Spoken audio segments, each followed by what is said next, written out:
Olá, boa noite a todos. Aqui é o Muzi, sou o chairman do Instituto Valor. A gente está iniciando mais um episódio do AI Summit Podcast. E, gente, hoje eu estou muito feliz, porque o podcast de hoje vem nada mais, nada menos com dois palestrantes do nosso warm-up que foi feito hoje no Inova HC, que é o Jefferson e o Fábio, e um convidado super especial aqui, que é o John, que é uma startup incrível que vai se apresentar no AI Summit Brasil em 2 e 3 de setembro, tá? E como é a tradição aqui do nosso podcast, a gente vai pedir para os nossos convidados se apresentarem para a gente poder dar início a esse bate-papo aqui que vai ser gostoso. Então, por ordem de hierarquia e de beleza, o nosso primeiro convidado aqui vai ser o Jefferson para poder se apresentar.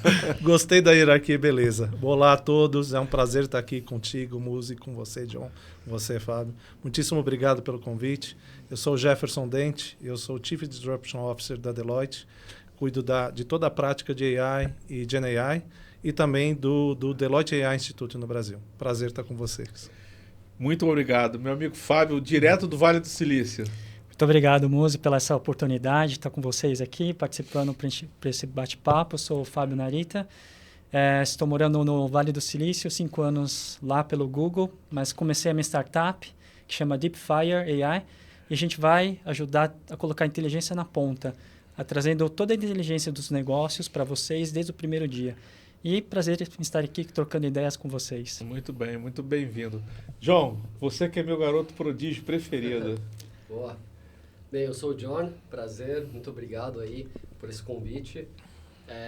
Eu sou CEO e co-founder da Nuvia. A Nuvia existe há 6 meses. Antes da Nuvia, eu tive 10 anos em consultoria estratégica, tocando vendas, em posições estratégicas, tocando vendas na LATAM Airlines. Nos últimos 6 anos, estive à frente de empresas tech e agora decidi abrir minha própria companhia. Era impossível não ver essa revolução de AI que estava acontecendo. Era impossível não perceber que ela ia afetar vendas. E aí, a Nuvia está aí para disrupt, né?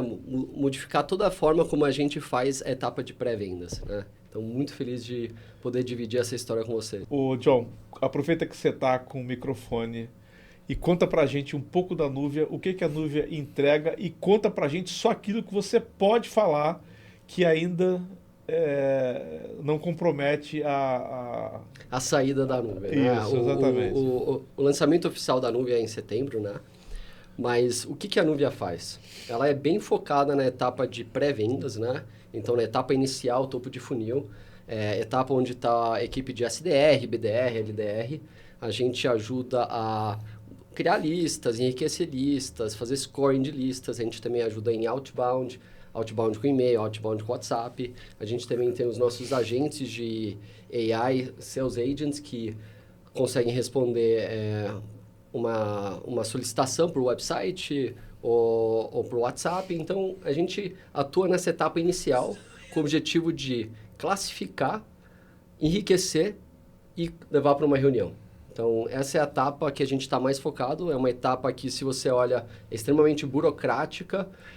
Não é onde o pessoal está extraindo o maior valor. E aí a gente deixa a parte de gerar vendas, negociar, apresentar com muito mais detalhe o produto para o time de vendas. Tá. Como o nosso público do podcast é muito variado, a gente tem desde CEO de empresa ou uma pessoa especializada com 23 anos de Deloitte aqui, mas a gente também tem um público leigo, tá? Que está começando agora no mundo da tecnologia, que quer entender mais de IA. Traduz pra gente essas siglas, até porque eu não conheço também. Boa. SDR, não sei o que, isso é tudo grego para mim. Na etapa de pré-vendas tem o SDR, que é o Sales Development Representative, que muitas vezes a função dele nada mais é do que analisar um lead, prospectar uma oportunidade. Então, é nessa jornada que a gente está focada. E é muito interessante o que a gente consegue fazer com IA, né? A gente consegue, a partir de informações iniciais de pessoas, enriquecer com a trajetória dela profissional, enriquecer com características dessa pessoa. A gente consegue criar mensagens muito mais customizadas, tanto entendendo a sua empresa quanto a necessidade da pessoa. Então, é com essas conexões que a gente começa a criar um outreach, uma campanha de e-mail ou até responder perguntas de forma muito mais lógica. E aí, se você pensa nessa etapa de pré-vendas, hoje em dia são pessoas que muitas vezes acabaram de sair da faculdade ou estão no momento inicial da carreira, muitas vezes tentando entender o que eles estão vendendo, né? Produtos complexos são vendidos de forma diferente, então tem toda uma etapa inicial de treinamento e a gente está capturando toda essa informação, garantindo que a gente entende muito bem o business da pessoa e aí ajudando com um agente muito bem treinado a responder essas perguntas e a interagir com pessoas específicas. Uma parte do que a RD Station faz, vocês fazem também? A RD Station, ela é um baita player, ela é um player que tem toda a jornada inbound, tem a jornada CRM, né? A gente vê eles como parceiros. O que a Nuvia quer ser, a gente quer conectar com os melhores CRMs e ela faz também uma etapa inicial muito forte de inbound, de criação de front page, captura de leads. Eu diria que no mercado a gente está fechando um gap, garantindo que o nosso IA é o melhor treinado e o que melhor qualifica e que ajuda as equipes de vendas. Que bacana, que legal. Fábio, vamos aproveitar então que a gente está falando de startup, porque depois eu vou detonar o Jefferson aqui com as perguntas bem parrudas em termos de saia justa. Eu gosto de fazer um negócio. Mas aí eu vou usar o mesmo critério, que eu puder falar. Mas aproveita o embalo aí, tu que saiu de ser executivo para poder ser empreendedor, morando no Vale do Silício, tá cheio de energia também. Conta pra gente um pouco da história da tua empresa, da tua iniciativa, qual é o problema de negócio que ela resolve, porque o grande problema que a gente vê na IA agora é todo mundo se transformou em IA do dia para a noite, e quando a gente pergunta qual o problema que você resolve, o cara que começa a gaguejar não vai para a página 2. Fala pra gente aí. O grande problema que a gente propõe a resolver é você colocar a inteligência no momento 1. Imagina que você tem uma pessoa que acabou de entrar na tua empresa. Pode ser um vendedor, pode ser um contador, pode ser um cara de finanças, de RH. Até que ele consiga entender e fazer todo o treinamento, o onboard, já são 6 meses. Se você conseguir colocar a inteligência artificial, um agente, você coloca a inteligência de todo o processo da tua empresa, todo o manual de processo, todo aquele treinamento que ele tem que fazer, ele não precisa. Tem alguém do lado dele para falar, tá bom, no caso que ele vai aplicar, o que ele utiliza? Quais são as ferramentas que ele tem que utilizar? Qual que é o processo que ele tem que seguir dentro da empresa? Um exemplo que a gente tem seguido muito são por exemplo, são os contadores, né? Para você fazer todo o caminho de contabilidade numa empresa, primeiro, você precisa não só se formar, mas você precisa entender todo o processo. Com um agente, isso acaba. O contador entra com o conhecimento que ele tem, ele conhece os processos de cada empresa e consegue gerar um relatório muito mais rápido e fidedigno. O que me animou a sair do Google após 8 anos foi esse momento que você comentou. Acho que dá muita vontade. Por quê? As ferramentas estão aí. Elas são muito mais acessíveis, muito mais baratas, os modelos são muito mais potentes e elas não vão parar aí. E com a tecnologia hoje, o que avança mais é esse acesso. Então, hoje você consegue pegar modelos que até anteontem você só rodava em computadores muito potentes, você consegue colocar no computador que está na sua mão. Então, isso já vem pré-treinado, já vem pré-feito para você colocar e identificar imagens, voz, qualquer tipo de mídia. Então, acho que é um momento ímpar, no qual tem se falado muito de grandes modelos, né? Então, você está criando a infraestrutura, mas pouco se fala da aplicação. Quais são os problemas reais que nós vamos resolver?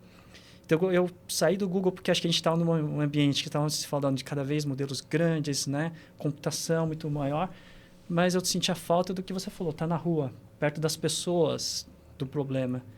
E a startup, acho que dá essa oportunidade. Então, eu tenho conectado com muitas pessoas que falam, poxa, o meu problema é que todo dia as pessoas que vêm trabalhar na minha empresa, elas têm que sentar, abrir um e-mail, abrir um relatório, pegar a régua, olhar linha a linha e ficar só copiando e colando, né? Ou usar o Excel. Ao invés de a gente utilizar todo o treinamento, a formação que ela tem para agregar valor, criar valor para as empresas e resolver problemas reais. A gente acabou de vir do warm-up, né, da área da indústria, da área da saúde. Imagina um médico que 50% do tempo dele, às vezes, é preenchendo papelada, falando com, né, a seguradora.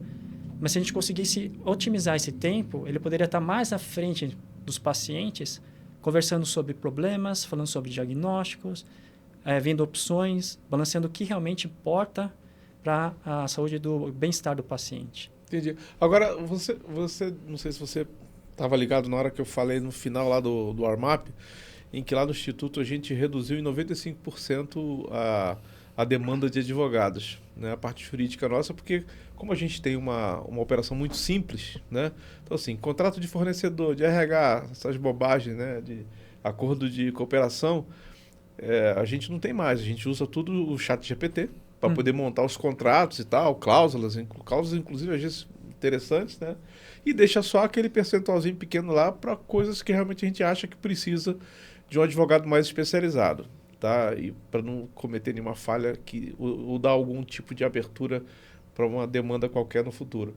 Você acredita que a tua ferramenta vai causar esse mesmo tipo de impacto nessa indústria que você vai atuar? Exato. Eu acho que não só você vai ajudar, vai colocar poder na mão das pessoas. Muito se fala de você ter um unicórnio, uma empresa unicórnio de uma só pessoa. Imagina assim, você criar a sua empresa, você já tem agentes que cuidam da parte financeira, a parte do RH, a parte jurídica, né? E você está focado naquilo que é importante para a sua empresa, no teu conhecimento. Então, você está mais fora conversando com os teus clientes, mais fora criando, conversando, enquanto os agentes, a IA está gerenciando sua empresa. Eu acho que sim. E vou ainda além. A partir do momento que essas IAs entendem, elas conseguem customizar, gerenciar a tua empresa da forma como você quer. Então, não vai ser somente um robô que é um cara financeiro. Vai ser o cara financeiro com a sua cara, Muzi. Com a sua personalidade, com a forma como você fala. Vai ser um desastre. Ou não, vai ser um carismático, né? Justo o contrário. Eu concordo plenamente contigo. Como somos startups, eu coloquei um limite muito claro de quantidade de pessoas que a gente vai chegar. Não tem porquê, hoje em dia, uma startup ter mais de 50, 100 pessoas. Não tem porquê, né? Não tem sentido. Hoje em dia, eu penso, por exemplo, minha área administrativa, financeira, contábil, de forma completamente diferente.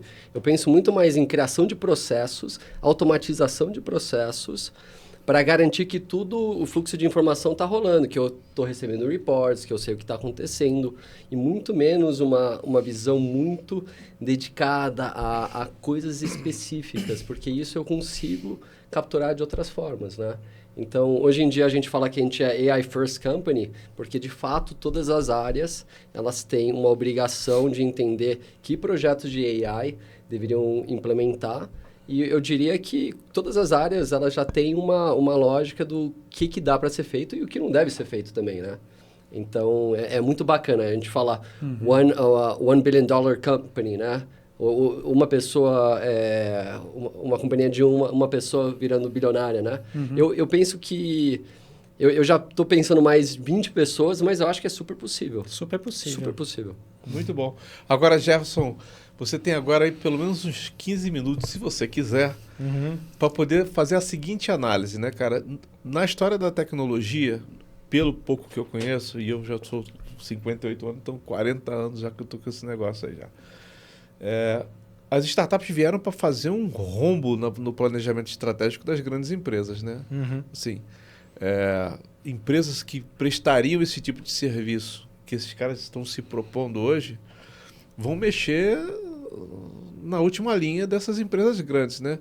Você que está na ponta de uma empresa grande como a Deloitte, você vê que essas empresas elas vão se aliar às startups ou elas vão tentar fazer a mesma coisa que as startups estão fazendo? Vão reduzir a sua operação, vão deixar a operação mais leve para tentar fazer igual, para não perder mercado para as startups, porque elas vieram para poder comer mercado de muita empresa grande, né? O que você acha disso aí? Excelente ponto, Muzi. Primeiro, eu acho que a nossa visão, eu acho que dessas empresas, e especificamente da Deloitte, é uma de transformação de negócios, do próprio negócio e do negócio dos clientes, né? Então, eu enxergo de duas formas, né? A disrupção está acontecendo muito rápido e de forma muito abrangente. Vai afetar todos nós. Como eu comentei hoje, vai afetar o pessoal, a sociedade, o governo, as empresas, as startups e tudo mais. Nesse processo de transformação, eu acho que tem espaço para todo mundo. Até o nosso propósito, a nossa filosofia é de trabalhar com o ecossistema, né? Então, nós não enxergamos a startup como um competidor. Pelo contrário, ele tem que ser um agregador dentro desse processo. ora em conjunto, ora cada um no seu pedaço, sequencialmente, assim como a gente tem que olhar para as big techs e para as universidades e institutos. Então, hoje, quem vai vencer essa guerra, essa batalha e essa transformação, na minha opinião, é quem conseguir fazer o melhor modelo colaborativo. Porque nem a startup vai ter toda a velocidade e o conhecimento, nem a grande empresa vai ter toda a velocidade e o conhecimento, e tem que aproveitar o que é melhor de cada um, a essência de cada um. Então, um exemplo, a essência da Deloitte tem muita propriedade intelectual. Nós somos divididos por indústrias. Então, a gente tem especialistas de healthcare, de financial service, de consumer, de mining, né? Temos especialistas em tecnologia. Como que a gente junta tudo isso? Acho que esse é o grande desafio e a beleza dos modelos que estão surgindo, né? De juntar startup, olha, você pega um pedaço, eu pego outro pedaço, ou aqui a gente vai em conjunto. Em alguns momentos a gente vai ter que ir para pesquisa. Então, como que eu trago a universidade junto aqui, porque eu preciso ter um pesquisador, como que eu formo gente para tudo isso? Se você me perguntasse isso 5, 10 anos atrás, eu acho que o cenário seria um pouco diferente. Mas com o cenário de tecnologia que a gente tem hoje, para mim é o modelo colaborativo que vai imperar. Isso falando para clientes. Internamente também. Se a gente entende que tem uma startup, né, na verdade, com capacidade, com tecnologia para nos ajudar nos nossos processos, a gente vai reaproveitar isso, né? Então, eu acho que tem que ter uma conexão entre as big techs, que também não conseguem fazer esse trabalho, as consultorias, como a Deloitte, as startups e as universidades. Ora, cada um vai individualmente, mas vencer o jogo, para mim, está em conjunto. Mas tem um problema dessa equação que você está botando aí, que particularmente no Brasil, eu acho que esse modelo que você está falando é perfeito, é irretocável fora do Brasil. Porque dentro do Brasil a gente não tem a cultura de envolver a academia dentro dos nossos processos de negócio. E eu sei porque eu trabalhei em academia, fui vice-presidente do IBMEC. Eu sou colado com o pessoal do Mackenzie aqui, visceralmente, por tudo, não só porque é a universidade onde eu fiz mestrado, etc., mas que eu convivo diariamente lá. A gente não tem a cultura aqui, por exemplo, de envolver os professores dentro de um determinado projeto e esse cara é sócio do projeto. O cara ganha royalty, né? Então, assim, essa ponta no Brasil não fica solta, na tua opinião? Está solta, mas vem melhorando ao longo dos anos, né? Mesmo sem pagar o professor para poder ele participar do negócio? Não, tem que pagar.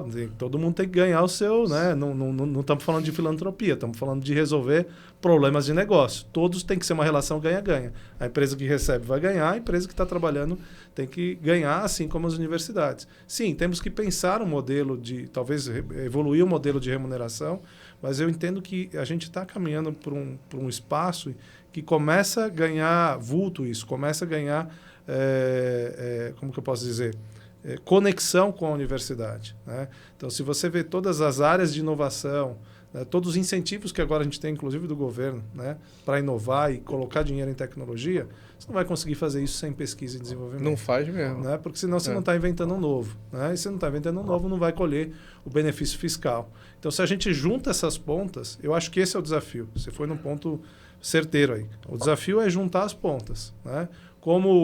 E conectar o melhor dos mundos. Né? Talvez o mundo acadêmico ele vai mais profundamente e com uma velocidade um pouco inferior. O mundo empresarial ele vai um pouco mais rápido, mas não com a profundidade. Como que a gente acha um meio termo disso tudo? Assim, eu, particularmente, na Deloitte, tenho conectado muitas universidades para a gente começar a fazer trabalhos em conjunto. E, Musa, se me permitir... Por favor. Aquele exemplo que eu trouxe da startup nos Estados Unidos, da Bunker Hill, que criou um modelo de consórcio em que ele conecta a área acadêmica com os hospitais e a aplicação profissional. E o ganho é através do consórcio. Então, a área acadêmica, o pesquisador, ele ganha. A partir do momento que eles aplicam o modelo, né, de inteligência artificial, se o hospital é remunerado, ele remunera não só a startup, mas também o acadêmico.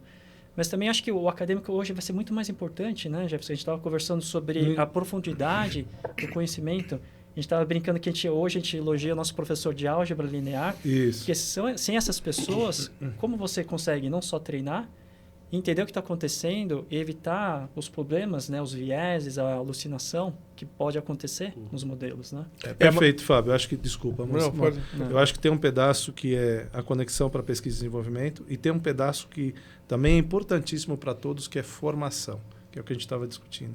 E hoje a gente precisa cada vez mais ter uma formação mais científica para lidar com todas essas tecnologias, né? As startups que vêm no mercado e estão fazendo sucesso, eles têm uma base muito sólida desta formação científica. Então a gente está falando de álgebra, de estatística, de física, enfim, de uma série de conhecimento aí que a gente precisa colocar nos nossos profissionais e para todos, né? Seja para o nativo digital, seja para o emergente digital, a gente precisa fazer esse trabalho. Então, pelo menos esses dois espaços eu acho que a gente consegue trabalhar com a universidade. E, obviamente, que esse pesquisador pode evoluir e ser, lá na frente, uma startup, depende de como ele configurar. Lá na frente, isso aqui pode ser um venture capital, né? Ter uma participação numa empresa grande numa startup junto com ele. Aí é uma questão de configuração de projeto. Precisamos ter bons projetos para que isso aconteça. E você já está vendo alguma universidade já com áreas, departamentos estruturados para poder fazer essa parte do investimento acadêmico dentro de uma startup, dentro de um projeto que seja? Porque quando você vai para Stanford, Harvard e UPenn. MIT, UPenn, vocês têm departamentos específicos para poder participar das empresas, né? Exato, já começa dentro da universidade. Você que está mais na rua do que eu, assim, você está vendo isso? Estou vendo embrionariamente. Acho que a universidade no Brasil tem muita dificuldade de ter investimento, inclusive, para pesquisa e desenvolvimento. Sim. Por isso que eu acredito no Brasil nesse modelo mais híbrido, com a iniciativa privada fazendo até funding dessas coisas, né? Então, estava conversando com uma grande universidade, um grande diretor acadêmico aqui de uma universidade em São Paulo. Eles têm uma dificuldade de ter uma máquina, uma nuvem, para rodar LLMs. Né? Então, como que eu faço pesquisa e desenvolvimento com esse formato? Eu não consigo, porque é uma questão financeira mesmo, né? De colocar ali $1 milhão, $2 milhões em serviços de uma NVIDIA, de um Google, enfim, de qualquer Big Tech sem alusão a nenhum, para fazer isso. Então, a iniciativa privada pode dar essa mão. E ela traz o projeto para a universidade participar com a cadeira dentro das empresas, que é o modelo americano. O modelo americano tem muita participação da universidade ali em pesquisa e desenvolvimento. A gente está começando isso, né? Acho que ainda tem muito espaço ainda para crescer, mas o meu ponto é a gente precisa atentar-se a isso, porque tem muito conhecimento lá que é importante, que vai ser necessário para as empresas e para os projetos relevantes. Total. A academia tem que estar envolvida, porque onde nasce a inovação é na academia, né? Muitas das pesquisas, né, onde se originaram foi na academia. Né? E você tem alguma participação, John, de alguma academia dentro do teu negócio, ou isso está longe ainda da tua realidade? Não, é uma possibilidade. A gente conversou com eu acredito que a Universidade do Goiás, né? Pô, o professor Anderson é o... Professor Anderson, a gente conversou, ele vai falar... Nosso palestrante no AI Summit. Vai falar no AI Summit. Ele é o mais destacado, a universidade mais destacada em AI hoje é a Universidade de Goiás, Federal de Goiás. Então, a gente sim conversa com algumas universidades. Eu sou muito próximo da UPenn. A UPenn Você estudou lá? Eu estudei lá. E ela está se posicionando como uma das universidades de maior destaque em AI. Então, eu estou conversando sim com alguns deles. Mas a gente também está rodeado de mentores em AI, Machine Learning. Entre eles o Sandor, né? Que a gente conversou. E é assim que a gente está tentando garantir que a gente... Positivo? Sandor Caetano, que foi iFood, escreveu o livro O Cientista e o Empreendedor e o Executivo. Ele é um né? grande craque. Grande craque. Então a gente está com bastante gente desse setor. Um dos meus co-founders, o Manu, ele empreendeu em mais de 7 anos com AI. Ele é um dos LangChain Contributors. Já trabalhou muito próximo do João Moura. Então, a gente está com muita gente no time olhando para esse espaço e também está usando todos os recursos que a gente consegue do setor. O João Moura decolou, né, cara? Ele já conseguiu uma rodada de 200 milhões, né? Tá sabendo disso? Então, ele tem uma parceria grande também com Stanford e o próprio professor Andrew Ng tem promovido o Creo AI. Não só pela facilidade, mas acho que assim, a forma como o João de Moura ele conseguiu empacotar os agentes facilita. Sim. Porque é muito transparente, né? Então, hoje você consegue... Todo mundo fala que é uma caixa preta, mas ele abriu de uma forma que você vê os agentes se conversando. E nada mais é uma forma de você fazer o debugging, né? Você conseguir ver o código, ver onde está errando. E você faz o fine tuning. E também a questão de segurança e segregação de função dentro dos processos, né? Perfeito. Que é muito importante para questões de compliance, né? E o agente provavelmente que fala para fora não necessariamente fala na mesma intensidade para dentro. Então, você segrega muito bem as funções ali. Muito interessante o conceito. E você documenta tudo, né? Para auditoria, como você comentou, compliance, né? Esse foi um dos nossos maiores aprendizados, né? A gente decidiu garantir que o nosso agente possibilita a inspeção. Porque não adianta só você estar adicionando mais informação e não saber onde está o erro, né? Então, o segundo que a gente colocou é a possibilidade de inspecionar o código e alterar e entender o porquê ele está alucinando, mudou tudo. Então, concordo plenamente com isso. Essa questão de transparência é fundamental. A gente discutiu muito dentro de casa. Tá, mas será que o pessoal vai entender isso? E aí a gente falou, não, o pessoal vai acabar entendendo isso. E se não entender, a gente tem um grande problema. Porque como que a gente vai resolver isso para milhares de clientes, né? Então, eu prefiro educar ele para que ele consiga debug, para que ele consiga melhorar, do que fazer tudo no back-end e não ter transparência e visibilidade. Olha que legal que você está falando, John. Muito interessante esse papo aqui, porque é o seguinte, a gente estava falando de profissões hoje à tarde, né? Foi. Ou de mudança do trabalho. Você acabou de colocar uma característica assim, o trabalho vai mudar. Então, eu preciso trabalhar com a máquina para fazer aquele meu processo, para que aquele meu agente funcione muito bem, né, da forma como eu quero que ele funcione e fazer a curadoria dele. Então, já mudou a profissão. Né? Então, o financeiro não vai ser mais financeiro, o marketing não vai ser mais marketing, ele vai ter que ter essa competência ali de olhar o agente. Mas tem uma outra profissão que cria nisso tudo. Né? Quem vai inspecionar e dar um selo de qualidade nisso tudo? Não vai ser outra IA. Em algum momento vai chegar no humano isso. Né? Então, a gente discute muito na Deloitte essa questão das certificações desses modelos. Né? Porque a maioria dos mercados são regulados. Né? E o regulador quer ter uma certificação ou uma garantia maior quando você está no mercado regulado perante esses órgãos. Então, uma outra profissão que nasce também é do certificador. Né? E a gente estava discutindo hoje à tarde, né, Muzi? Não tem mais espaço para júnior. Né? A gente vai ter que formar muito bem as pessoas. Muito bem. E o cara que constrói e que certifica, ele está em outro nível de conhecimento mais amplo. O que volta que a gente falou de formação. Né? Olha que interessante como esse mundo mexe muitas vertentes. Não, né? Quando a gente fala em IA. E tem uma questão que está sendo discutido muito pouco ou quase nada, que é a questão de responsabilidade civil, que o doutor Fernando puxou essa pauta hoje lá no Armap. Responsabilizar, Quem né? é que se responsabiliza pelos erros? Na área de saúde, inclusive, isso é crítico, né? Porque pode custar uma vida. Né? Então, assim, eu acho que esse é um ponto frágil dentro da inteligência artificial de tudo que está sendo criado, né? Porque as responsabilidades civil, criminal, vai ficar em quem? Você vai culpar lá o Crio AI, sei lá, a Nuvia, né?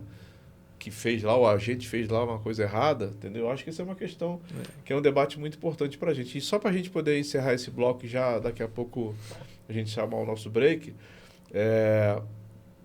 a inteligência artificial ela está causando uma disrupção tão grande na sociedade, tão grande, que até a mudança do modelo de educação no mundo inteiro vai ter que ser reformatado.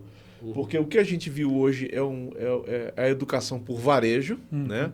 A faculdade que cobra R$ 199,90 de mensalidade e forma qualquer um. Qualquer um. Pagou, não vai nem na aula, no final dos 4 anos recebe seu diploma e vai para o mercado, como está acontecendo hoje na medicina. Tá certo? Porque alguns governos aí, que não é o caso de politizar esse bate-papo aqui, mas botou universidade em tudo quanto é lugar do país, né? Todo mundo agora pode virar médico, só que não está qualificando os médicos. Então os caras estão chegando no final do curso sem saber medicina. Eu estou falando de medicina porque a gente acabou de sair do Armap lá de saúde, né? E o cara vai tentar aprender na residência o que não aprendeu em 6 anos. Não vai mais poder acontecer isso. Não tem mais espaço para isso. A gente tem bons exemplos aqui. Finlândia, Coreia. Né? Você pegar a nota do Brasil no ranking mundial de matemática é baixíssima. Né? Então, não basta ter o título. Né? A gente vai ter que repensar. Isso a gente vem discutindo há décadas. Tá? Há mais de uma década eu já discuto isso no advento de dados e analytics, porque a gente já começava a perceber que ia faltar mão de obra. Né? Então, vai faltar mão de obra qualificada. Né? Então, a gente pode ter muitos cursos, mas se não tiver olhar esse currículo novamente, vai ser complicado. Inclusive para quem está no mercado hoje. Né? A gente tem que olhar, tem que fazer uma reformatação de quem está no mercado, porque ele não vai conseguir entender o propósito da Nuvia, o propósito da DeepFire, porque não vai conseguir trabalhar com IA. Então, não adianta a tecnologia estar lá e que o receptor não conseguir trabalhar com IA. Então, esse é um grande debate, né? Mas por isso, Mose, que você começa a olhar Singapura, programa para 40 mais, você começa a olhar a Índia, todo reforço de matemática. Os caras são top no ranking. Você começa a olhar a China, todo o trabalho que está sendo feito em educação. Os Estados Unidos, a conexão de empresa, universidade, Big Tech. Tudo volta-se à educação e à formação dessas pessoas. Olha, o papo tá bom, mas a gente vai ter que pedir um breve intervalo. E no próximo bloco a gente vai dar continuidade, porque esse assunto é muito bom. Então, Marcelo, por favor, vamos para o nosso break, vamos falar um pouquinho com os nossos patrocinadores e agradecer desde já aqui o apoio que a gente está tendo, inclusive da própria Deloitte, que está apoiando o AI Summit. Daqui a pouco a gente volta.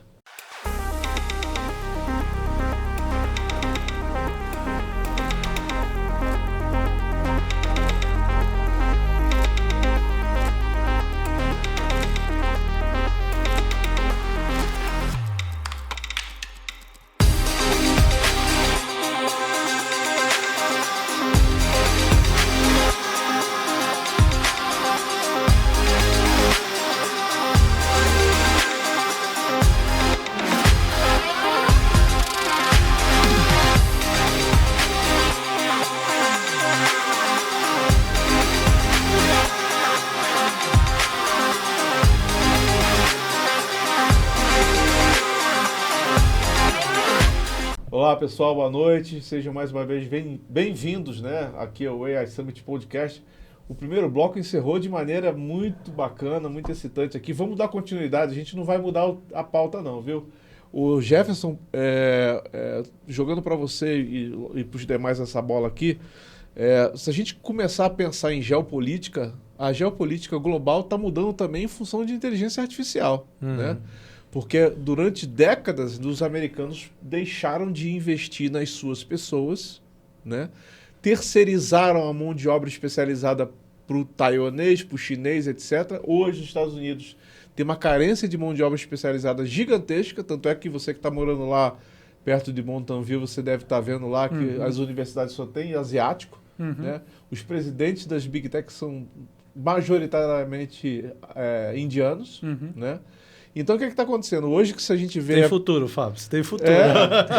Não, então, o que a gente percebe, né? O que a gente percebe é que, assim, os Estados Unidos vão ter que rapidamente retomar os seus investimentos na mão de obra qualificada interna nas suas universidades, porque se você for em qualquer universidade, eu fui na Caltech, porra, não tinha um branco.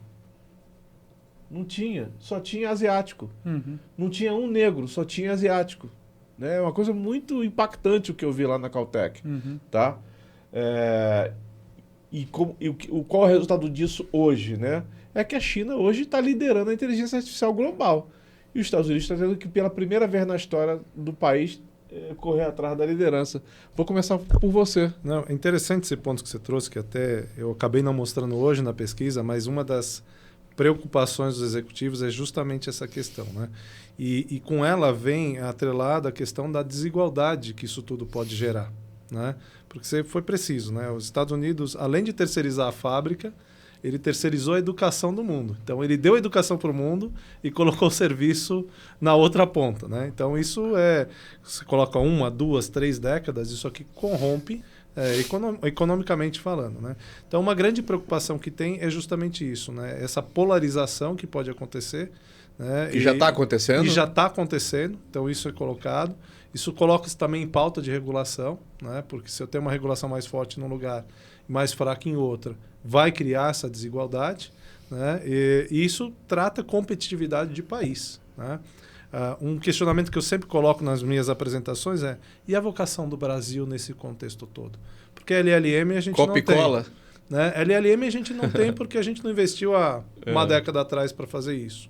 Nossas universidades estão num sucateamento que não consegue nem acessar a tecnologia. Nossas startups, algumas têm funding, outras não têm funding, porque não temos um programa estruturado. Qual que é a vocação do Brasil? E por outro lado, a gente tem uma diversidade e uma criatividade para construir coisas e uma diversidade para testar esses conceitos todos, que é absurdo. A gente tem climas diferentes, etnias diferentes, pensamentos diferentes em todo lugar que você vai. Então, a gente precisa pensar um pouco também a vocação, lógico, como empresa, mas como país também, né? Então, você citou os Estados Unidos, eu coloco em pauta aqui o Brasil. Qual a vocação do Brasil nesse contexto? Eu tenho uma visão que vou botar na mesa para vocês discutirem. Se a gente falar de vocação, não dá mais para correr atrás de tecnologia LLM, essas coisas, tá certo? Não dá mais. Já perdemos o timing, mas nós perdemos o timing naquilo que vai precisar para processar tudo isso. Então, o Brasil pode ser um grande hub de data center. Aproveitar toda a energia natural que a gente tem para poder resfriar lá os grandes servidores. Vai entrar a computação quântica daqui a pouco forte. Aí. Hoje você não precisa ter computador dentro de casa. Você aluga, né? Você vai lá na IBM e aluga um computador quântico. Mas toda a parte ambiental, por exemplo, talvez fosse uma grande oportunidade para o Brasil. Porque se você vai para dentro do interior de Minas Gerais, de Goiás, eu não vou falar da Amazônia, que a Amazônia já está muito explorada, né? Mas você tem muitos locais muito estratégicos para poder abrigar instalações para poder suportar esse crescimento exponencial. Mas o que você acha? Mas você sabe aonde o Brasil é invejado lá nos Estados Unidos? Na parte de finanças.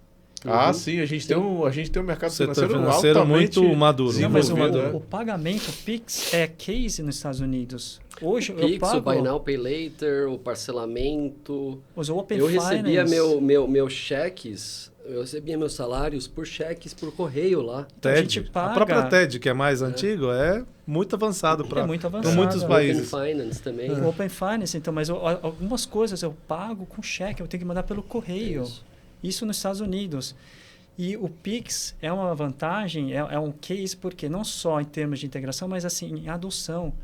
Se eles veem a adoção do brasileiro, quantas pessoas têm um celular e fazem isso? A gente estava passando aqui na rua, um senhor veio pedir para a gente, né, uma contribuição, e estava com um celular. Então, assim, não só em termos de tecnologia, mas adoção. Então, acho que a vantagem do brasileiro é isso, é super digitalizado. Acho que a gente deveria explorar mais a questão financeira, a agricultura. Tem muito dado. E a gente sabe que a LLM, eles foram treinados com dados públicos. Mas quando você tem dados proprietários que são só de você, e você gera esses dados, você pode criar a sua própria LLM. Claro, passa pela parte acadêmica, passa pelos investimentos, mas tem coisas que só o Brasil consegue gerar, como você comentou. A agricultura, nós somos, né, nós somos assim, exemplos, a gente exporta muitos produtos. E por isso que tem muitas empresas globais que vêm aqui para vender produtos agrícolas, né? Pesticida e tudo mais. Mas por que a gente não aproveita isso? Talvez essa questão de a gente unir o lado acadêmico com a iniciativa privada. Mas hoje a gente tem aí uma competitividade global na agricultura enorme, né? Tecnologia de ponta, mas ao mesmo tempo a gente vê uma carência muito grande em tecnologias mais disruptivas. É uma coisa interessante, né? Até para o próprio AI Summit a gente buscou quem eram os principais players na área de agronegócio. Muita automação tem, né? Pois é, tem muita automação. Não necessariamente IA, né? Mas se você pensar naquilo que você está falando, por exemplo, aí de pulverização de defensor agrícola, por exemplo, você pode ter drone acoplado a um defensor e despejar o defensor na medida correta para cada um dos pés que está plantado. Isso é uma coisa. Outra coisa é o digital twin da própria planta, né? Como que você vai fazer crescer e ter mais produtividade para aquilo, né? Então, tem coisas como você pegar... A gente é grande produtor de cana-de-açúcar, né? Para álcool, para combustível. Pensando aqui na matriz energética também. Como que eu aumento essa produtividade? A automação deu um passo nesse setor. Que foi tirar lá o boia fria, mecanizar tudo isso. Agora, como que eu dou mais um salto usando IA? Eu acho que essas coisas que a gente precisa aproveitar que traz um valor... que adiciona um valor aqui ao produto brasileiro, que muitas vezes a gente está ali dando o básico, né? Então, eu exporto ferro, exporto milho, mas como que eu agrego no próximo passo da cadeia, no próximo elo da cadeia? Que e o cruzamento de informações, né? Porque você pode cruzar o agronegócio com setor climático, com setor de exportação, logística, então toda essa... Financeiro. Porque é todo e a IA nisso, né? Ia ser, assim, vital, disruptivo, né? Tu que é startupeiro. Então, eu concordo plenamente com tudo aqui. Eu acho que tem essa ótica de vamos olhar o que o Brasil já é bom, o que a gente consegue explorar. Setor financeiro, para mim, é um golaço. discutir IA e fraude é um golaço, porque a fraude aqui também é muito mais complexa. Muito sofisticada, né? Muito mais sofisticada. Do mundo, né? Exato. A pessoa é criativa aqui, né? O Então, pessoal não entende. para mim, qualquer startup que fizer IA e fraude, começando pela América Latina, fazendo Brasil, México, Colômbia, ela resolve qualquer problema que tem nos Estados Unidos e Europa. A Beatriz, da startup que vai se apresentar lá, tá na ponta com esse negócio de fraude. Então, eu acho que tem um lado de apostar nas coisas que a gente é bom, que a gente tem um diferencial. Eu acho que a forma como os dados no Brasil ou na América Latina são estruturados ou estão organizados é muito mais complexo do que nos Estados Unidos. Tem muito menos empresas digitalizadas. Então, eu acho que tem sim um baita espaço aí para surgir empresas que estão... usando e desenvolvendo coisas e criando o seu LLM mais micro, mais específico. Mas, para mim, o grande passo que pode ser que a gente deveria apostar é o seguinte. Para mim, quando tem uma mudança de paradigma, uma mudança de tecnologia, a gente precisa repensar tudo. E aí, voltando para a educação de base, que a gente não falou muito, né? A educação de base precisa mudar. Só que sabe o que é bacana agora? Tem sido discutido em vários dos podcasts aqui. Exato. Sabe o que é bacana agora? Agora eu acho que não tem mais desculpa de acessibilidade de informação. Então, como que a gente repensa isso? Eu tenho 2 filhos e toda hora eu estou pensando...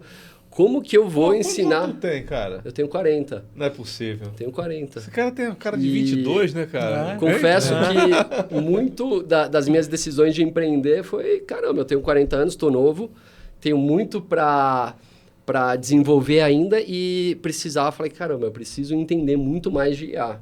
Então, como que eu faço isso? E aí eu olho para os meus filhos e eu falo... Minha filha vai fazer 7, agora meu filho tem 4. Caramba, como que eu ensino para ele coisas novas, habilidades novas para eles, para esse mundo? E eu e minha esposa, a gente fica instigando a escola. E aí, qual que é o novo currículo? Mas foi isso uma decisão também de sair um pouquinho para entender como utilizar a IA e explicar para os meus filhos. Porque hoje, você falou, eles consomem muito conteúdo fácil pelo YouTube. Mas a questão é, eles não têm um senso de crítico para falar, tá bom, é verdade ou não? Se o ChatGPT falar que a Terra é quadrada, eles vão acreditar. Porque o ChatGPT está falando. É a referência que eles têm. Agora, mas eles pararem e falar, tá bom, não é nem se é verdade ou não, deixa eu checar uma outra fonte, deixa eu conversar com as pessoas. Ter esse senso crítico, eu acho que vai ser importante. E aprender com isso. Imagina pessoas que não têm professores bons, né? Eu tive muita sorte de ter professores bons ao longo da minha carreira, ao longo da minha jornada. E aí, agora tem um professor que pode ensinar inglês para ele, pode apoiar ali em matemática, pode apoiar em física. Então, como que a gente garante que as crianças, os nossos filhos, essa nova geração está aprendendo? Porque aí a gente começa a entrar no mesmo nível de igualdade. É muito mais uma questão de quem quer mais, né? E como se estrutura o pensamento, como se aprende, do que qualquer outra coisa. E uma coisa que eu aprendi trabalhando lá nos Estados Unidos com outros brasileiros, outros latinos, cara, a gente faz acontecer, a gente é extremamente criativo. Quando as coisas ficam difíceis, a gente entrega. Então, eu acredito muito na capacidade do brasileiro, mas muitas vezes, muitos brasileiros não tinham as mesmas oportunidades. Agora, como que a gente garante que a gente está dando oportunidades para todos esses brasileiros? Será que a gente não consegue aumentar a amplitude de pessoas que a gente está impactando? E aí vamos para as faculdades públicas e privadas. Vamos apostar mais em engenharia, vamos apostar mais em física, vamos apostar mais em data science, vamos apostar mais em matérias que são necessárias para essa nova geração. E aí as empresas, tanto públicas e privadas, elas precisam ter algum incentivo, além do óbvio, né? Toda empresa aqui deveria investir em AI, deveria ter um plano, mas deveria ter um incentivo para garantir que o seu time está sendo formado, né? Formado. Então, o onboarding na Nuvia, a gente fala de IA, a gente fala de automação, a gente fala dos cursos que o time precisa fazer. Porque esse mundo está muito rápido. Está muito rápido. Então, eu acho que perceber que tem essa mudança de paradigma e as regras mudaram, eu acho que é muito interessante. Não, você tocou num ponto importante. Nós brasileiros não temos o hábito do long life learning, nós não temos o hábito de investir na nossa formação acadêmica. E eu estou tirando essa base de informação, não é de chutometria, eu estou falando pelos próprios warm-ups que a gente está fazendo. Tá? Todo mundo sai de lá vibrando, mas no dia seguinte não tem ninguém se matriculando no curso nosso de IA, nem está se matriculando no AI Summit para poder se capacitar. Então, assim, enquanto está fazendo a coisa de graça, vou lá aproveitar e tentar tirar o máximo. Mas as pessoas não estão dando o segundo passo. Mas é uma questão de mindset, na minha opinião. Mindset porque total, a base não foi formada para isso. A base foi muito deficitária na média, né? Então, não quem estudou no top rating de escolas e universidades. Mas a base é muito ruim. Porque a escola hoje ela não ensina a aprender. Ela vai lá e tem um tecnicismo por trás disso tudo. Olha, isso aqui se faz assim, ó, põe esse parafuso aqui, monta aquela peça ali, né? Isso aqui funciona assim. E vestibular é decoreba, né? É decoreba. Então, assim, a base é ruim, porque você não tem senso crítico disso. Porque você não tem autocrítica de que eu preciso me matricular, né? Ou como eu faço ali. Sai um tema, eu vou lá e compro 8 livros, 10 livros, e você fica esmiuçando, fala assim, esse aqui não está no caminho bom, vou para o outro. Você não tem essa atitude, essa forma de pensar, porque a base está muito deficitária. E falando nisso, eu acho que tem uma oportunidade em cima do que você falou, o John falou, de democratizar tudo isso. Hoje a gente quebrou a barreira de ter a escolinha física, com o professor lá. Hoje você pode digitalizar muito dessas coisas. Uma antena de internet móvel, você consegue colocar um telecurso de qualidade, né? Obviamente que vai ter que ter gente lá na ponta para fazer isso, mas eu não preciso ter 30 professores, eu posso ter um tutor, né? Muito antigamente tinha a história do tutor. Quem que é esse tutor de hoje? Fala assim, não, agora estuda isso, estuda aquilo, coloca a situação. É um pouco o que a Carol Dweck fala um pouco no livro dela de aprendizado. É muito interessante o que ela fala ali. E ela testou várias turmas, né? Que estavam com baixa performance e falou, não, peraí, o gatilho aqui é outro, eu preciso ensinar a aprender. E aí os alunos começaram a ir muito bem em matemática, porque eles começaram a aprender, eles entenderam a lógica que tem por trás. Não que a conta é daquela forma ali, o teorema é daquela forma, aplica e acabou. Eu vou pegar esse gancho aqui, assim, é bom que a gente tenha voltado de um warm-up, porque as coisas estão fresquinhas na cabeça ainda, muito. Né? Aquilo que o doutor Fernando falou sobre ele pegar uma ferramenta de IA para desenvolver um determinado texto, né? E quando ele leu isso aqui é completamente antiético, deixa eu fazer na mão, tá certo? Eu acho que o grande gatilho para as próximas gerações é desenvolver senso crítico e ética. Né? Isso. Eu acho que esses são os grandes desafios de nós, particularmente vocês que são pais de meninos, né, mais novos, né, de desde já desenvolver neles essa noção de ética, porque a inteligência artificial depende de muito aspecto ético. Extremamente, né? Totalmente. A gente falou de responsabilidade civil e falamos isso hoje. É isso aí. Essa é a grande dificuldade de regulação. Como que eu regulo isso? Como que eu crio critério para responsabilidade civil? Então, da mesma forma que você usa, dos pais, né? Você usa para o bem, você usa para o mal. Né? De forma irresponsável, com bias, com tudo que vem a reboque. E aplicação, né? Muito do que a gente vê da mídia social, que o pessoal fala de bias, e eles culpam o algoritmo, mas na verdade somos nós. A gente treinou, é o nosso uso. É o nosso uso. Se a gente não tem uma crítica de falar, tá bom, até que parou, porque eu não quero mais ver, não é? Não vai para esse lado. E quando você fala das crianças, o que eu vejo, para você gerar esse senso de ética, é você colocar as crianças no mundo. Então, conversar com pessoas, ver outras realidades. Por mais que, né, eu tenha minhas crianças, a gente está morando nos Estados Unidos, a gente faz questão de ir para outros lugares, conversar com outras pessoas, porque senão você vive numa bolha. E ver qual que é a realidade. Eu ia pegar um gancho justamente dos aspectos éticos da nossa sociedade como um todo, né? De um exemplo real que aconteceu comigo e um casal de amigos, né? Eu e minha esposa e um casal de amigos. A gente estava num restaurante, meu amigo trouxe uma garrafa de vinho pra gente tomar, uma garrafa de vinho bacana e tal. E, logicamente, a gente tinha que pagar a rolha, né? E aí, jantamos, tal, foi maravilhoso. Na hora que veio a conta aqui, eu sempre puxo a conta pra mim, porque eu gosto de ver se realmente a conta tá certa, né? Eu sempre pego um rim ou outro lá, né? O cara botando em vez de 10%, 15%, por aí vai. E aí, quando eu olhei, não tava cobrando a rolha, né? E quando eu olhei assim, falei assim, porra, não tá cobrando a rolha. O cara deu aquele sorriso assim, tipo, que bom, né, que não tá cobrando. Vamos pagar logo, assim. Peraí, ô trouxa, deixa eu dar... Chamei o garçom e falei, olha, tá faltando aqui a cobrança da rolha. Isso aqui é é uma cortesia ou vocês esqueceram? Só um minutinho que eu vou lá dentro. Aí falou com o gerente, com o metro e tal. Quando voltou, não, você fica tranquilo, vocês não vão precisar pagar rolha, não. Quer dizer, ou aquilo era um teste, né? Para ver se se eles estavam lidando com pessoas corretas, ou realmente passou batido e eles não cobraram. Mas no final, fomos agraciados que a gente não precisou pagar rolha. Foi legal, né? Mas assim, e isso tem que estar na base da formação. Alguém falou da formação, acho que foi você, da base, né? Sim. Isso tem que estar na base. E eu tive a oportunidade, particularmente na minha vida, de fazer 2 escolas maravilhosas no início da minha vida acadêmica. Eu fiz EPICAR, Escola Preparatória de Cadete do Ar, que, porra, tem uma base moral gigantesca, e depois a Academia da Força Aérea no período de faculdade, tá certo? Então, foram 2 grandes escolas. Então, assim, o Jefferson falou com muita propriedade, você também falou também com muita propriedade. No final do dia, gente, e no resumo desse podcast aqui, a educação vai mandar na IA daqui para frente. E aí a gente está quase chegando ao fim. Eu acho que esse é um tema para a gente poder ir caminhando para o final. Jefferson, começando por você. Não, sem dúvida, né? Educação vai ser a chave de tudo aqui, né? E como eu separo, eu acho que a gente tem que começar um trabalho de base hoje com as crianças. Temos que fazer um trabalho de reskilling das pessoas que estão e reaprender. E as pessoas aprendem, né? O ser humano aprende, né? Precisamos ter a didática correta, o método correto, o ser humano aprende, né? E transformar, né? Conectar, como a gente falou, a universidade, a empresa, é um problema de todos, né? Então, a educação é a base de tudo aqui. E digo mais, né? Até de executivos, né? Porque você precisa entender toda essa transformação.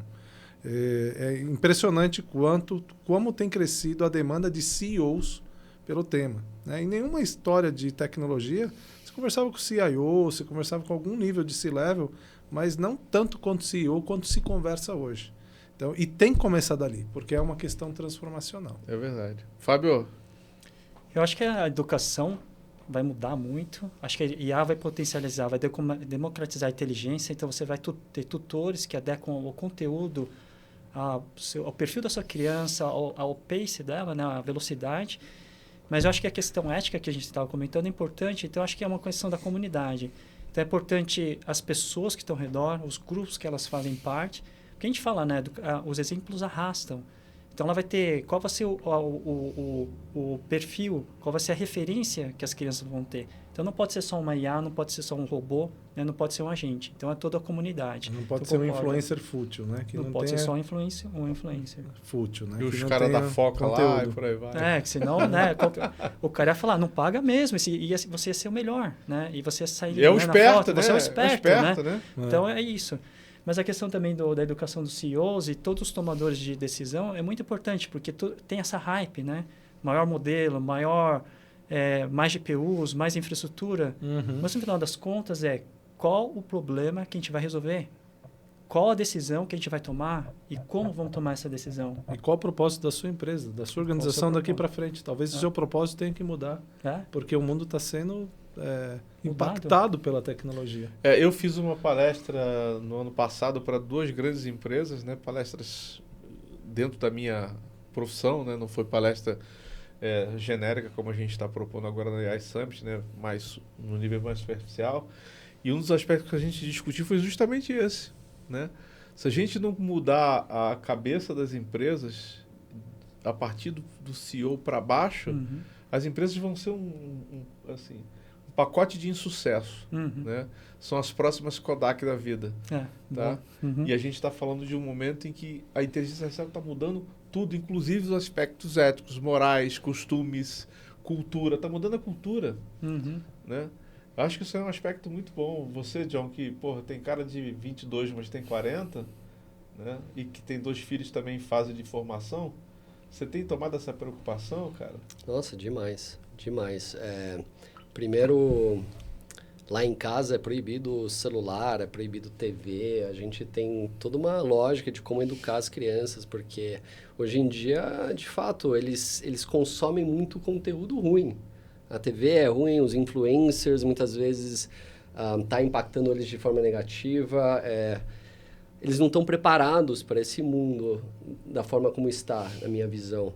Então, eu estou até voltando para princípios mais antigos, princípios de construção de Lego, princípios mais matemáticos, princípios de linguagem, de explicar latim para eles. Até esse ponto, a gente está fazendo isso. Que legal. E a minha filha tem 7 anos, mas ela já é uma mini empreendedora. Ela vai lá no condomínio, fica vendendo as coisas que ela cria. Eu vou explicando para ela a lógica matemática, eu vou explicando para ela o que ela pode fazer com aquele dinheiro. Então, é fundamental. E, sim, isso é uma grande preocupação minha, não só para os meus filhos, mas também para a empresa na qual eu trabalho, na qual eu lidero. E para mim a transformação é tão grande, eu estava ouvindo vocês falando e concordando com tudo, mas eu estava lembrando daquele meme, que é o que acontece se a gente investe em alguém e ela muda de emprego, ou o que acontece se a gente não investe nessa pessoa e ela fica na empresa. Eu não sei se é um meme bem famoso e esse é o fato, a gente precisa investir no nosso time, a gente precisa investir nos nossos filhos, na nossa juventude, e a gente precisa investir no nosso país. Então, é uma mudança muito grande de paradigma. Eu acho que as pessoas não estão percebendo o quanto que AI mais pessoas bem treinadas vai mudar completamente o jogo. Não vai ser AI, não vai ser só pessoas, é AI mais pessoas que criam um output mais forte.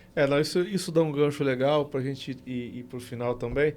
Eu nunca tive, enquanto executivo, nenhum problema, nenhuma dificuldade em treinar os meus pares e treinar os meus subordinados. Pelo contrário. Porque tem muito cara que não treina porque tem um medo danado de perder a vaga, tá certo? Mas quando você treina pessoas, capacita pessoas e não tem medo delas irem embora, tá certo? Você está formando gente para poder assumir outros papéis de liderança. E eu brinco, né, cara? Todos os caras que passaram por mim, ou estão na ponta de alguma empresa, muito bem-sucedidos, ou são empresários, empreendedores muito bem-sucedidos. Porque a gente não teve medo em nenhum momento de capacitar os caras. Então, assim, medo de perder funcionário porque eu capacitei, eu não vou ter nunca. Com certeza. Até porque a gente vai ter que buscar também o cara que foi capacitado por uma outra empresa que tem o mesmo mindset que o nosso. Para poder aproveitar esse modelo mental aí, tá certo? Agora, eu gostei que você falou do Lego, etc. Com a minha neta, eu tô treinando ela a fazer conta de cabeça. Boa. Porque, assim, no outro dia a gente tava num podcast que não precisa mais fazer conta de cabeça porque tem a calculadora. Assim, cara, você tem que exercitar o neurônio para fazer, sabe? Poder ter um modelo matemático. E, assim, a IA vai requerer muito essa capacidade analítica, essa capacidade de fazer conta. E agora, meus amigos, a gente tá chegando nos momentos finais aqui. A gente sempre pede um jabazinho no final. Tá certo?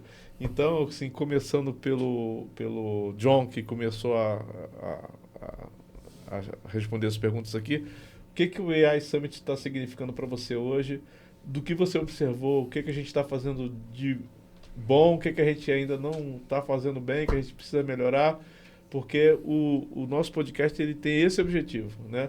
Trazer capacidades impressionantes como vocês têm, cabeças brilhantes como a gente tem nessa mesa aqui. Aliás, esse aqui foi um dos podcasts mais emocionantes que a gente teve até agora em termos de conteúdo, mas fala um pouquinho, você que vai estar palestrando, né, no maior evento de IA do país, enfim, um desafio, inclusive está logo na sequência do primeiro painel, não é isso? Né? Logo depois do primeiro painel, sou eu. O que está mudando para você? Não, primeiro, super agradecido, né, porque é muito importante ter empresários como você que está dando abertura para talentos, startups, profissionais de alto nível, educando a população brasileira com relação a AI, educando empresas, então isso é fundamental. Eu assisti os outros painéis antes de vir aqui. Os outros podcasts? Os outros podcasts, e gostei muito mesmo. E para mim está sendo a oportunidade de apresentar a Nuvia pela primeira vez, né? Então apresentei um gostinho aqui, que legal. Mas eu vou apresentar de fato o produto da Nuvia no dia 2 de setembro. Que legal. Vai ser uma honra para a gente também. Igualmente. Tá? Aqui. Eu espero que você chegue no topo lá e quando você chegar no topo, você não esqueça dos pobres. Claro. Tá certo? Fábio, você não vai ser palestrante nesse momento. Infelizmente. A gente já botou você na fila para 2025. Muito obrigado. Tá certo? Mas assim, pelo pouco que você conheceu da gente aqui, qual a tua percepção? O que a gente pode melhorar? Primeiramente, agradecer, né, Muzi? Conhecer você pessoalmente, esse cara fantástico, carismático. Não sou nada, sou um peão. Não, acho que... sou um peão de obra. Eu acho que precisa de pessoas como você para ajudar a colocar um tema tão difícil e complexo, mas necessário nos dias atuais. Então, a gente precisa comunicar isso bem, trazer para as pessoas. Eu acho que o AI Summit é muito necessário no momento que, como, né, o Jefferson está falando, sobre pessoas procurando se informar para tomar decisões. Eu acho que é super importante. Eu gostaria de ver bastante, né, a AI sendo utilizada em todos os lugares, não só como agente, mas como disseminadora de conhecimento. E acho que o veículo que você está criando com cursos, com podcasts, é fantástico.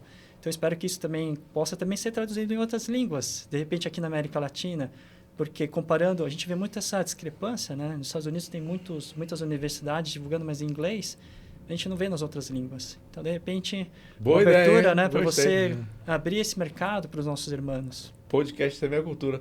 E Jefferson, poxa, a gente tá se falando pelo menos há uns 6 meses. Por aí, WhatsApp, mais ou menos. Por vídeo, por Mais telefone. Pela primeira vez a gente esteve junto, você deu um show lá no Warm-Up. E, cara, e você apoiou o AI Summit incondicionalmente, está lá entrando como apoiador. Não conseguimos fisgar ainda o patrocínio, mas estamos na rota. Estamos na rota. Mas assim, a tua avaliação... Mas vão ter muitas edições, né? Se Deus vão quiser. ter muitas edições. Vocês podiam botar o AI Summit debaixo do braço. Isso, Mas assim, a tua opinião pra gente é muito importante. Eu acho que primeiro é uma honra também estar aqui participando do AI Summit, de todo esse preparativo, né? Sensacional a organização, acho que reunir os nomes que você reuniu lá para participar em setembro, nos warm-ups, sensacional. Acho que muito bem pensado, muito bem elaborado. Você pode ir por indústria, você pode ir por competência, você pode ir por empresa grande, você pode ir por startup. Acho que foi muito bem, milimetricamente pensado, né? O que eu acho que é mais sensacional disso tudo é o ambiente de aprendizado que você está proporcionando. Eu aprendi muito hoje. Lá no Warm-Up, aprendi muito aqui. É um ambiente de network também, acho que isso é fenomenal. Então, a gente precisa começar a criar as comunidades, criar esse senso de urgência, esse senso de transformação. Eu acho que o AI Summit ele é um marco lá em setembro, mas toda a jornada que está sendo trilhada foi muito bem pensada para esse aprendizado e para essa inserção. Questão dos executivos, as questões do MIA, das mulheres, no IA. Eu acho que foi muito bem arquitetado. Parabéns. O AI News que vem aí. O AI News que vem aí. Parabéns aqui pela iniciativa. Obrigado. Vamos, agora, dica, vamos esperar passar tudo isso, a gente vai ter mais aprendizado. De repente, para a edição 25, a gente já faz alguns ajustes, se necessário. Mas eu não vejo nada aqui. Mas eu vou te falar, tem muito ajuste para fazer. Todo dia a gente tem que fazer uma correção de rota. Todos os dias, é uma coisa impressionante. Mas o bom de você ser uma lean startup como a gente é uma startup de 15 anos, né? Porque a gente está sempre com um projeto novo. E um projeto novo requer sempre inovação e coisas novas, né? A gente perceber o erro e corrigir. Perceber e corrigir. Eu acho que isso tem sido muito bacana. Então, meus amigos, eu queria agradecer demais o tempo de vocês aqui, que vocês dedicaram. Obrigado. Vocês que estão com uma jornada dupla aqui de warm-up mais podcast. Deve estar cansado. O Fábio já vai pro jantar aqui, não convidou a gente. Hoje é bandeira 2, né? Mas é com sogros, né? Então... Mas não dá para mandar IA nesse caso. Não dá. Vai que irá escorrega. Não dá mais gente, não dá. Tem que ser pessoalmente. Mas eu agradeço, eu desejo muita sorte, João, para você que está à frente dessa startup. Conserve esse bom humor e essa tenacidade que você tem. Eu achei muito legal a tua startup. Vai ser uma honra te receber. Vai ser uma honra receber o Jefferson como nosso palestrante. Vai estar num painel super complexo, que é o painel que está meio que norteando os nossos desafios. E, Fábio, você veio lá dos Estados Unidos, de Mountain View, para poder prestigiar o nosso Warm-Up, nosso podcast. Muito obrigado, muito agradecido. Prazer. E eu agradeço a todos vocês aqui da nossa audiência, porque a cada dia que a gente passa por um podcast novo, como o Jefferson falou, a gente está aprendendo e aprendendo muito todos os dias. Eu agradeço para vocês a audiência e vou falar uma coisa que eu tenho falado só nos últimos podcasts. Não esquece de dar o joinha e de tocar no sininho lá para ele poder ir para mais pessoas. O John aqui falou que a gente já está indo bem nos recortes. Vamos tentar mandar esse conteúdo para mais gente ainda. Obrigado, boa noite, até o próximo encontro. Até lá.